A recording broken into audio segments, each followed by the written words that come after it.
रउआ लोगन के दिल से प्रणाम बा। पहले भी एक महोदय कहले कि आरा जिला घर बता कौना बात के डर बा। सानुज राम समर जस पावन मिले महान अफसोन सुहावन। यारा के धरती ऐसा बा जहाँ 3 नदी के संगम बा, वही संगम तक हमार घर बा।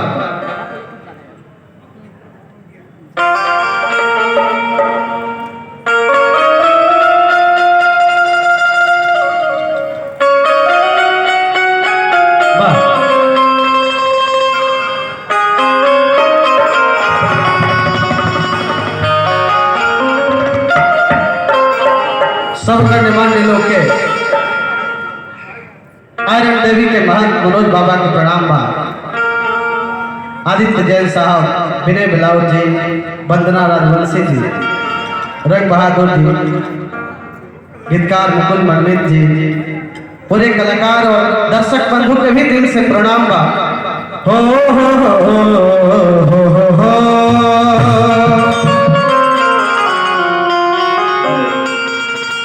भोजपुर जिला के संगम तट पर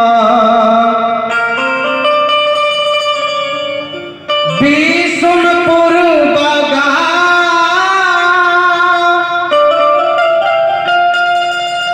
वही गांव के हैं प्रिय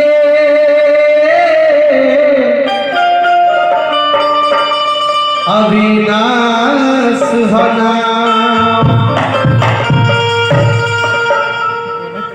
खेती करी कीर्तन करी इहे हमरो काम। बाबा कामेश्वर के गीतिया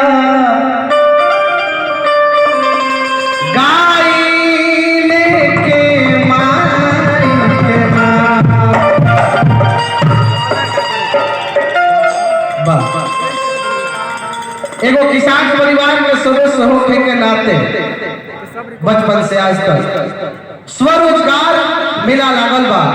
स्वरोजगार में किसान के सबसे अहम भूमिका मिला का सर। और ये देश जौन बा वो किसान के देश है। 80% आबादी जौन बा वो कृषि पे निर्भर है। इसी तरह के कृषि प्रधान देश कहा जाला। गीत के भाव बा कि भोरवा में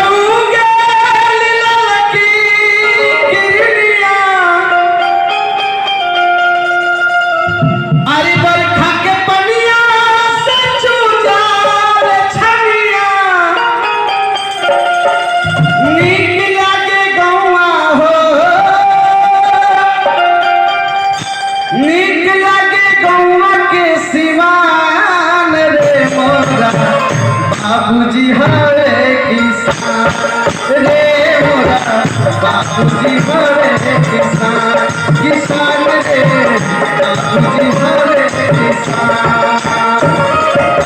भोरवा में उगे लड़की किनिया बरखा में पनिया से छूटाल छनिया निकल के गौवा रे निकल के गौवा के सिवान रे मोरा बाबूजी हरे किसान रे मोरा बाबूजी हरे किसान।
में करनी हो छिछुरी में करनी बिहान रे मोरा बाबूजी हरे किसान रे मोरा बाबूजी हरे किसान।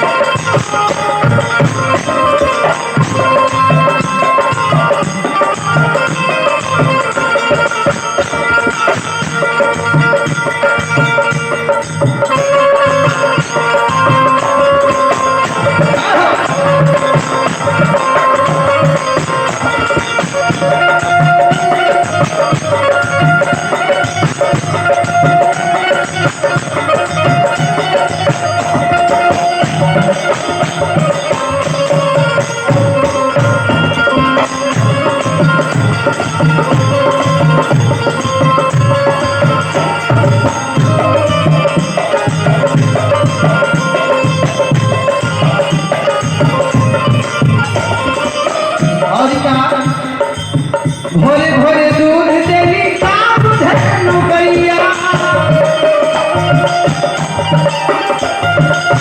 दुआर पर झाड़ू पोछा करे मोर भैया। लड़का कहता कि एक परिवार के चलावे में सबके योगदान बा। दुआर पर हमर गाय बिया भोरे भोरे दूध दुहादा वो व्यापारी में आवेला। भोरे भोरे दूध देवी काम धनु गैया दुआर पर झाड़ू पोछा करे मोर भैया। मन हर से देखी के बाप पथरिया मन हर से देखी के बाप पथरिया लहरे लगन